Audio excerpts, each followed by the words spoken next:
everyone, I'm Captain Logan, and welcome back to another episode of Primetime Crisis. Today we're talking about Legends of Tomorrow. It's the 4th episode of the season, Abominations. What's going on? Oh, well, I'm doing my Crisis vlog, Eric. Oh. If you're just gonna sit in here and read, like, you're gonna sometimes be in the middle of a video, because that's what I do in this room.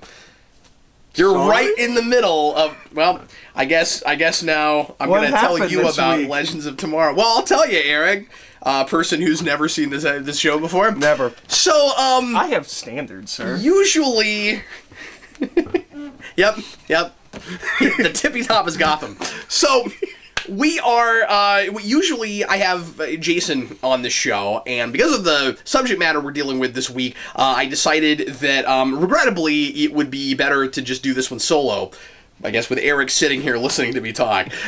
Because we're dealing with slavery and the Civil War, and Jason is 6, and trying to explain those things to him, especially, like, you know, I feel like I would have to, like, sit down with him and have a conversation before we did the video. Doing it on camera would be really strange. That would only be for Patreon viewers. I have now recorded the moment in time where I explained to my child what slavery was and about racial prejudice and things. And I'm not saying that I'm sheltering my kid from these things, and I let him watch the episode, certainly. But I don't think this episode is a good teaching tool about those things. I like how you shaking your head. I don't know. I didn't see it. But you're like, but based on what I know about this show, I'm gonna assume in Legends of Tomorrow, it probably. I mean, I've seen other shows these people have written. Yeah. I don't know. It's real surface and obvious and preachy and on the nose, and everybody agrees with you, or I would assume the majority of people agree with. Yes, slavery was a horrible thing. We can all agree on this, and I'm not saying that you shouldn't make things, you know, talking about that period and how like you're doomed to repeat history if you don't know history. So obviously, it's important to understand that this is something within us, that human beings are capable of doing awful things like this, and what gets us to that place, and how did we get out of it, and how far have we come, and it wants to be a thoughtful discussion about those things, and it just isn't. It ultimately comes off to me like it's just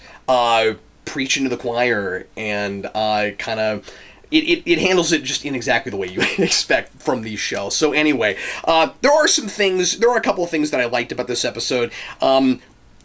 It is weird to try to have... Do you have pros and cons? Is it... I don't. Oh, okay. Because you had dashes and it looked like pluses. I was like, that's a lot of minuses. No, the stars... now, inside baseball... Sorry. No, that's fine. The stars are just things I want to make sure that I talk about. Oh, okay. That are kind of important, or, you know, quote might want to bring up or whatever. But anyway, this is starting to feel like a Patreon video. But anyway, so...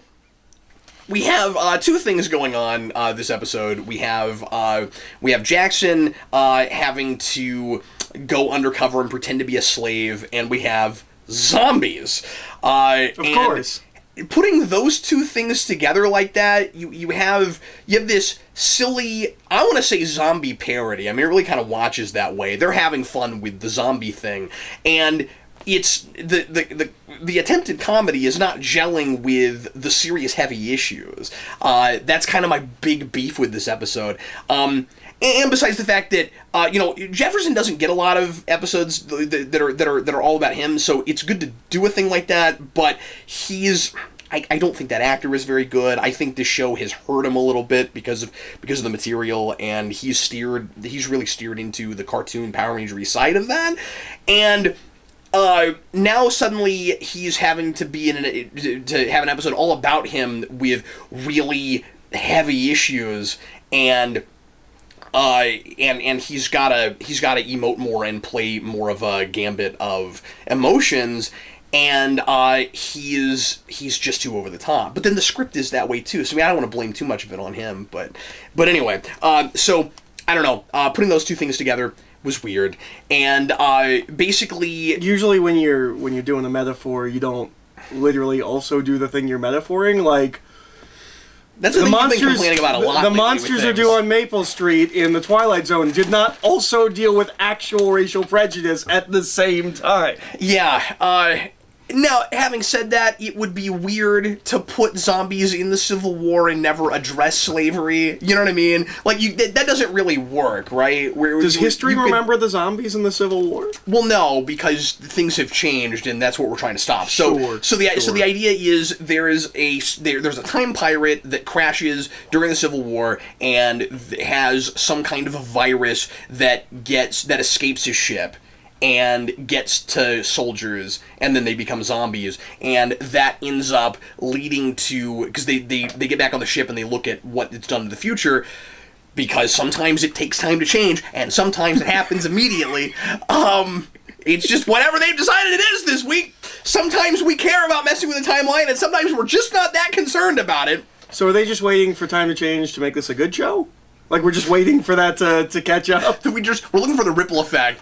We went back in time, so we did something to make it a good show. We're just waiting for that ripple effect. I think we're starting to see a little tiny morsels of it. We're like, Sarah's the captain now. Okay, that's good. So some things have caught up, but then the rest of it, we're still waiting around. Stein's still an idiot, so, that's my barometer. As soon as Stein stops being an idiot. Because I used to like that guy in Flash, and now he's just the dumbest and most selfish person on the show. Who is he? He's one half of Firestorm. He's Professor Stein. And he's, somewhat involved in this episode because he's mentally connected to Jackson. So when Jackson is being, and this is why I didn't want Jason on this episode. I got to talk about like whipping slaves and stuff. When he's getting abused, Stein can feel it. Oh, okay. So Jackson is Firestorm. Yes. Okay. Yeah, he's Firestorm. Okay. But because I forgot you haven't watched a lot of Flash either. Yeah. Okay, it's cool. So he doesn't even know the roster of this show. I know Captain Cold's there. No, he got killed. Oh. He's dead now. The one character I was interested in. We'll talk about that later. Yeah, but Rory is still really fun. Heatwave's one of the better characters in the show, which you wouldn't think that. I mean, that was so counterintuitive when we heard about that. Captain Cold and Heatwave are going to be heroes in the show. Okay. Well, and I like Sarah. Oh, yeah. And of course, that's the whole reason that I was excited about the show. Well, sake of completion, I guess, for this. But you really need to break them. I'm going to work with you. We're going to have some meetings. Yeah, Eric's going to be my therapist about TV completion. You don't have to do that. But anyway, so the idea is because of the zombie virus, the Confederates end up winning the war, and for whatever reason, and they get to they get to secede from the Union, and that sticks. And so we've got to stop that from happening. I do like a line that Jackson has early on, where he's talking about wanting to go undercover, and Stein and everybody's like, oh, that's too dangerous, and they're like, do you want to, I forget what the line is, if they're like, do you want to, get trapped here or become a slave or whatever it is, and he says, no, I don't want America to have a flag with 20 stars on it. I like that line. But anyway, I had this issue, and I've talked about it before, with Jackson, where every time we go to a time period where it would be a time and place. It's important to say time and place, not just time period. That'll become important here in a minute. Okay. I mean, there are places in the world of all kinds of different time periods where he could go and would fit in, and everybody else would look out of place. Mm-hmm. We never talk about that, but he's always insisting on going with the team on missions, even when his race would make it really difficult for him to fit in, and he would be a liability. And it's unfortunate, but it's the way it is, and these people cannot put their personal feelings aside. And they should not be time travelers gallivanting around the timeline if he's going to get his feelings hurt every time he goes to a place where there's a lot more racial prejudice than there is now. It sucks, but what are you going to do? And I don't feel like I should be having to tell the show this. This seems like the most obvious thing to me. if they had a Jewish member and they went to the Holocaust, they'd be like, maybe you shouldn't just be strolling around out here. Yeah, it's not about. I mean, yes, we can all agree that it is wrong that they are doing that, and that you have to stand up to that. But what's your mission? Why are you there? There's a hilarious point in this episode where Jackson is basically like, you know what? Now that I've seen people chained up and treated worse than animals, he says, and yes, it's awful, of course, and being treated as slaves. You know what? Screw it. This is the aberration. We keep like I'm gonna stop slavery is what it sounds like, and of course he can't. That's not what happens. But I just thought that line was ridiculous. Sarah keeps throwing around the word aberration, like time aberration, like people from the future change the past. They have to go solve that problem. But it's ridiculous because they keep having to go back and stop people that are basically doing what they're doing, which is going to random time periods and deciding that they can do whatever they want to. They're just as bad as anybody else, as any other time pirate is, except that the show is on their side. And so, Jackson, to his credit at the beginning, is real quick to stop, what is her name? The animal chick. Why can't I think of her name? Vixen. Because she's with him because she's also black, and so they can infiltrate. You got a cartoon running around with him? Yes, he's got a card. No. We've got two Vixens. I don't know if you know about this, but there's the Vixen from the cartoon show that then they I think it's the same voice actress. They cast her live action, which was kind of cool. Okay. And they put her in Arrow, and then now we have her ancestor from the Justice Society from the 40s that we have picked up and put on the ship, and she's now part of our main cast. So we have two Vixens now. There's her grandmother and then her.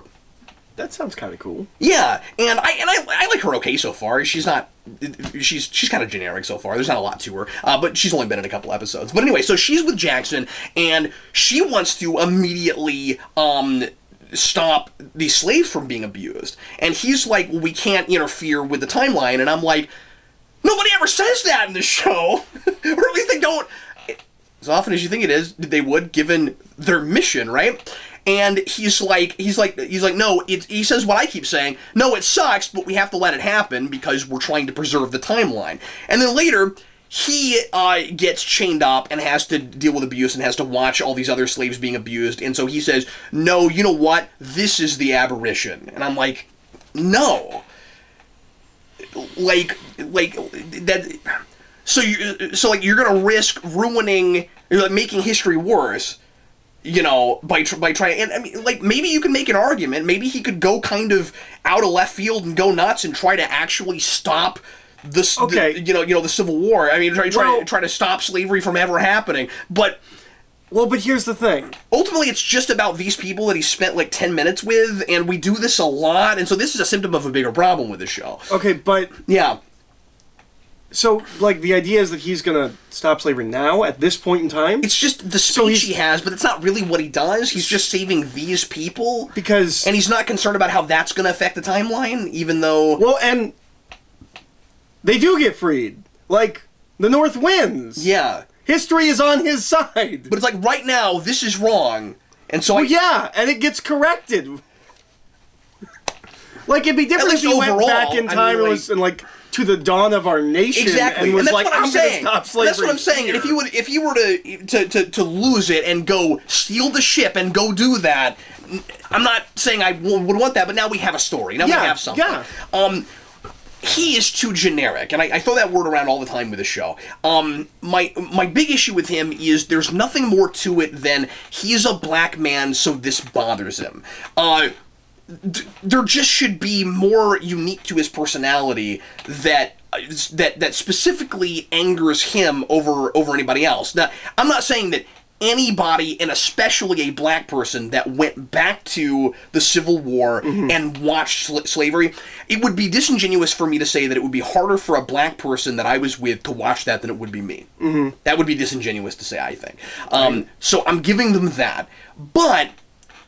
it's not interesting for a character arc where it's just, I'm black, these are black people, he's acting almost as if he was a was slave. there and in the first place. And, like, yeah, he sees it firsthand, and that kind of changes how he looks at it, but I don't think we're doing that in any kind of mature way. Wouldn't it be more interesting if he knew maybe about his own family history, and there were slaves in his family history, and that's something that he already felt strongly about prior to this moment? Because Vixen doesn't seem to feel... I mean, she does feel as strongly as he does because she goes and tries to stop those people, but she's not really talking about it in relation to her own race and stuff. It's kind of just... This is a wrong thing. I'm a superhero, I'm supposed to stop these things. This is really kind of how it comes off. So why is he more worked up about it than anybody else is? When you have another black person there with him... I'm hoping I don't get myself into trouble person. The way I'm talking about this. He might have a quick temper. Right, because he's a fire guy. Yeah. Once again, I am not saying that it wouldn't that I understand the kind of racism that goes on with a lot of black people. And that I know what that's like. I don't. Right.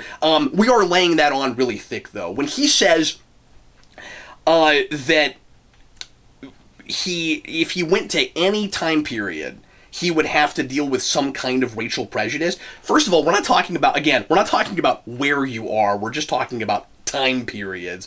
So yes, in America, that is true to some degree, or that you might run into racial prejudice. I mean, if you went 5-10 years ago back in time, you may run into that. You may not. If you go back to World War II, almost certainly. If you go back to the Civil War like he does, almost certainly. But there's a big difference between people are racist against me and slavery. So, like, he shouldn't have gone in the first place. Now, I get his insisting on infiltrating. I mean, I get that. He's obviously the guy for that job. You know, and I like that, you know, he has the courage to do that. I mean, like, I'll throw him that bone. That's good. I like that. But just that he keeps insisting on going with the team because it's important to stand up to racial prejudice.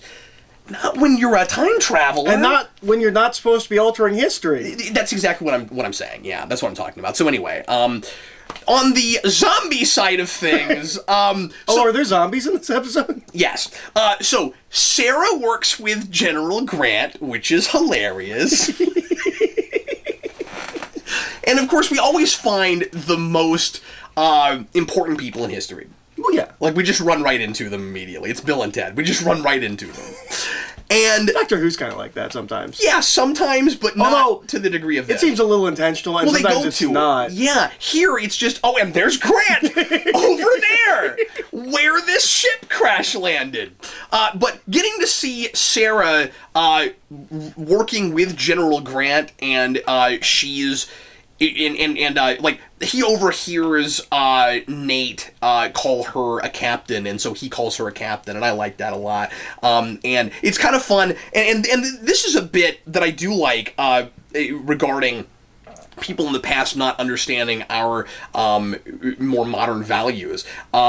He at first kind of questions, you know, and he doesn't really come out and talk about it, but it's obvious that he's like, he kind of cocks an eyebrow. He's like, you're a woman. How is this going on? And he realizes her competency, and he just doesn't question it after that. He doesn't care. And I kind of like that. I think that's kind of cool. Especially because, you know, the Union is kind of fighting for, you know, racial freedom, at least. Obviously it doesn't have anything to do with women's suffrage, but I liked their dynamic. I thought that was kind of fun. I would have liked to have seen, I don't know, this show is so goofy, I would have liked to have seen it go full tilt and she just puts on a general's uniform. That would have been wonderful. But Sarah is the big saving grace for this show. Her and Rory, and I'll get to him in a minute. So Rory turns into a zombie. And does he get better? Yes, he gets better. Then he wasn't a zombie. Well, that's true, but it's like a virus kind of zombie. And so, anyway, so he turns into a zombie, and they come up with a really silly contrivance for all the lights on the ship to get turned off, so they can have the standard zombie atmosphere, horror atmosphere on the ship, and he's chasing around Ray, who doesn't have a suit and he's all insecure about losing the one thing that makes used him it to blow up the Shogun last episode. Yes, okay. exactly. Because I told him about that, and so he's chasing Ray around, and he's Ray and Stein, and Stein has an irrational fear of zombies. And that's like his big character thing this episode. Is he knows they're not real, but he has like a zombie phobia. And I have heard normal people in the real world, have this like with ghosts. But like, look, I know ghosts probably aren't real, but it just freaks me out. But yeah, zombies? But zombies, it's even funnier because ghosts are a thing that people have thought are real. Nobody thinks zombies are real. There's no real... I mean, there's weird cult pockets of things everywhere, but for the most part... Well, and the voodoo zombies are a little bit different of a thing. I think The Walking Dead. Yeah, I think some people think those might be real. And they have the obligatory... Not Walking Dead reference, but just saying the way he calls them the Walking Dead. We have to do that, of course. Yeah, I know. That sound you just made, you would have made 50 times watching this episode. Episode is 45 minutes long. You would have done that every 35 seconds or so. But anyway, so he has a rational fear of zombies, and my favorite line in the episode is when he is when they're being chased by Rory, and what happens is let me say this first. What happens is Ray thinks he has figured out a cure for the zombieism real quick, like 3 seconds. He's like working a thing up. And he's like, I've got it, and then he injects him, and it accelerates it, and it turns him more into a zombie. And so then he chases him around. What is more a zombie? Well, he's just started to turn. Oh, he's not turned. He's not totally turned yet. And then he's like, I'm a zombie! You know, he chases him. And Rory as a zombie is a lot of fun because he's already kind of scary looking, you know, and so then he just goes, he's got his red eyes and everything. And he, like, hits something and turns the lights off, you know. And I guess he's messed up more parts of the ship because I'm not sure why Gideon, who's the AI of the ship, why Gideon isn't helping them. And I assume he's turned her off too, because they don't even try to talk to Gideon. You know, they should be like, hey Gideon, could you maybe close some doors for it? No, nothing. Turn the lights back on? They don't do that. Maybe I missed something, but they don't do that. And anyway, so there's this green line where Jason would have been able to tell you. Rory is, yes, we're Rory, and I feel bad because Jason took notes for this episode and stuff, but like, you know, you can see why I didn't have him on this episode. So, you don't have to defend yourself to me. But after everything I talked about earlier, I know. So, they're being chased by Rory, and Ray complains about, because he's having a hard time getting Stein to help him get to Rory and stop him, and I think they have a plan for how they're going to try to turn him back. I think by this point I forget. And anyway, so he's complaining about his irrational fear of zombies, and Stein stops and screams at him, and he goes, "There's nothing irrational about my fear of zombies. He's a zombie." And that was legitimately entertaining, and I really enjoyed that part. But so you know, I'm always saying Stein's an idiot. Here's an example of why Stein is an idiot. His first name should be Franklin. He has this line. Franklin Stein. He's Martin Stein. So Martin Stein has this line. Are you ready for this? Mm-hmm. Okay. I did not make this up. He's a scientist, yes? Mm-hmm. Okay. That's important to keep in mind as well. Okay. If Rory means to feast on our brains,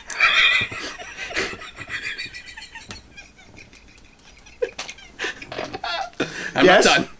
Can you imagine the feast we'll provide him given our combined intellect? What does that have to do also with how tasty the brains would be, or what they like? Like, what? I mean, okay, so I know you don't know what the science of these zombies are necessarily, Martin Stein, because you haven't, but you're making this weird leap that intelligence... Isn't that a really stupid, generic line to give a scientist? And we do this with him all the time, where he's just like, intellect, and... Well, and even the feast on the brains thing... Yeah. Like, that's not an actual common zombie thing. That's also not what happens with them in this that we see. I think it's solely the Return of the Living Dead series. Everything else, zombies aren't like brains. I know that's the joke that we go to in cartoons is like brains. Yeah. But that's not usually. That's not what they do in The Walking Dead, or the Dead film. That's not a standard zombie trope. It's just something that we know. It's like vampires going blah blah. Like that's not a thing. Another thing that I thought was kind of an okay line was one of the slaves when Jefferson tells him his name. He says the guy asks him his name. He says Jefferson Jackson, and the slave says those are some pretty famous slave owners you're named for. I like that. What's not bad. That's pretty good. But that stuff's few and far between. I mean, they're real careless. They're real sloppy with the history and with there's this moment, and I complained about this last week, and somebody left a comment and said, well, they basically have Babelfish in the show, where they have a pill that they can take that gives them a temporary universal translator. So anybody they talk to will be able to understand them, and they can understand them. And they carelessly use a lot of slang, and you can just chalk it up to they understand what you're saying, and it just turns it into something that makes sense to them. But it's always awkward when they throw the slang back, which occasionally comes back, and I just, that's weird. Okay, but there's no excuse here. You could be watching Doctor Who, man. I know, because this is just like poor man's Doctor Who. It is. That's what it sounds like. Really poor man's Doctor Who, yeah. Homeless man's Doctor Who. There's at least the excuse of, you can't go to other people's timelines and things. You can't cross your own timeline. Yeah, and my favorite episode of Doctor Who is a two-parter with Martha, and they deal with racial stuff really, really well. Yeah, because I remember that. No, that was great. Yeah, where they're being as respectful and kind as they can in the time period that they're in. But it's still racist. It's still they're still belittling Martha because they understand what the sensibilities were and what the morality or lack thereof was at that point. Yeah, just what the social climate was. But anyway, so there's this bit where okay, so you don't have the excuse I was talking about with the Babelfish pill. Is it Babel? I thought it was Babel. You can pronounce it either way. Oh, okay. I guess it's Babelfish because it's babbling. It's Whatever. Tower Babel. Well, but also you're babbling like it's language. Yeah. Babbling. Yeah. So that would be the preferred way to say it. But anyway. Okay. Well, you're a bigger fan, so I thought I was just pronouncing it wrong for you. No, you're right. I've heard it both ways. Okay. And then I'm not correcting you. I was asking. I kind of go back and forth, but yeah, no, you're right. It probably should be Babelfish. But anyway, so you have the Babelfish pill. Mm-hmm. That does not excuse it when you're talking to someone in English. And there's a scene where a guy doesn't, and I mean maybe he just doesn't know what Sarah's talking, or what Nate is talking about, so he doesn't say anything. But it still felt a little bit weird to me. This is somewhat of a nitpick, I'll admit. But again, indicative of a thing we do a lot with the show, where he's talking to Grant, and he says, and Grant is like, how do you know who I am? And he goes, I'm a big fan. That word wasn't a thing yet. We weren't saying we were fans of things in the 1860s. And he kind of just moves on and doesn't say anything, but he should be probing further. No, really, how do you know who I am? Well, would it translate to him admirer? That's my point. It wouldn't translate at all. They're speaking English. Oh. You see what I'm saying? They're not taking the pills. You don't have that excuse now. They're speaking English. Okay, I see what you're saying. So why? So why doesn't like a person to me? Why doesn't he probe a little farther? And then Sarah brings up zombies, and I assume we'll make the same mistake. And he says, "What is a zombie?" And then Nate's like, "Oh yeah, they're that's not a word for 70 years." I'm like,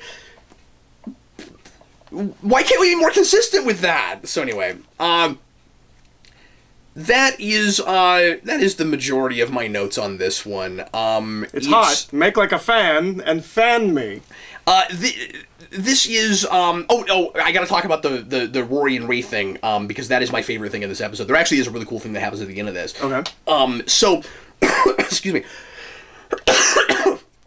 This episode is mostly throwaway, kind of a quick one-and-done thing.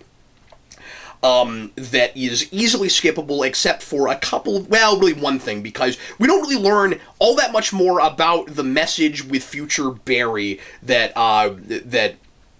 Stein and Jackson have found in a really stupid way last time. They found this message. They're not telling anybody about it because Barry says they're not that nobody else is supposed to know besides Rip, but Rip is gone and they found out about it and they listened to the message slightly farther than we got to hear it last time, just saying that there's a war coming. Okay, well, I'm real surprised by that. And have they dealt with Flashpoint at all? Not even a little bit. Okay. You'd think that would be one of the things they would go back. An apparition. Wouldn't it be great if they showed up during that and were like, Barry, you caused one of these things? I'm sorry, but we're going to have to kill you now. You're the guy we've got to stop this time? Yeah. No, what would happen is Barry would be like, but my mom's going to die. And they'd be like, oh, okay, carry on. Like, that's what they would do in this show. So... at the end, and I wasn't expecting this, and this was surprisingly heartfelt. I really liked this. Rory who has just been unzombified, is talking to Ray, and Ray brings him a hamburger, and he's talking about how he's lost his suit, and he doesn't know where he fits, and he wasn't able to really do very much at the beginning of this episode. Like they bench him. He doesn't come with them because he doesn't have a suit. Mm-hmm. And he doesn't have any powers. He doesn't have. Getting real tired of you guys telling me I have to stay on the ship because I don't have superpowers. I mean, this is the first time because he just lost his suit. And Rory. Look, I'm not going to have superpowers in any time period I go to. Sorry. And but that's the whole point. Is he's like, okay, where do I fit now? Like that's what we're talking about. And you get to the end of this episode, and Rory gives him Captain Cold's cold gun. Oh, that's kind of cool. And I liked that a lot. That was really cool. Now, I don't know why he's not immediately working on trying to rebuild the suit. Yeah, that's what I was going to ask. I do not understand that. But You're a scientist. In the interim, that's pretty cool. And he says, I'm looking for a partner, and they've been getting along lately. And I thought that whole thing was really cool. It's cool. But other than that, I didn't care for a lot of what we're doing with this. This show is, like I said, it has been, and I talk about this a lot, but this show has been so sloppy, and what it has going for it is big, stupid cartoon action. It really shouldn't be trying to deal with these kind of heavy issues. It doesn't know how to do it, and that made it really cringeworthy. So anyway, that's all I've got to say. Eric's gonna go back to his book. Go back to my book. Thanks a lot for watching, folks. I'm Captain Logan, and I'll see you again with more Primetime Crisis this week, starting with Supergirl. I should have that up for you in the next couple days.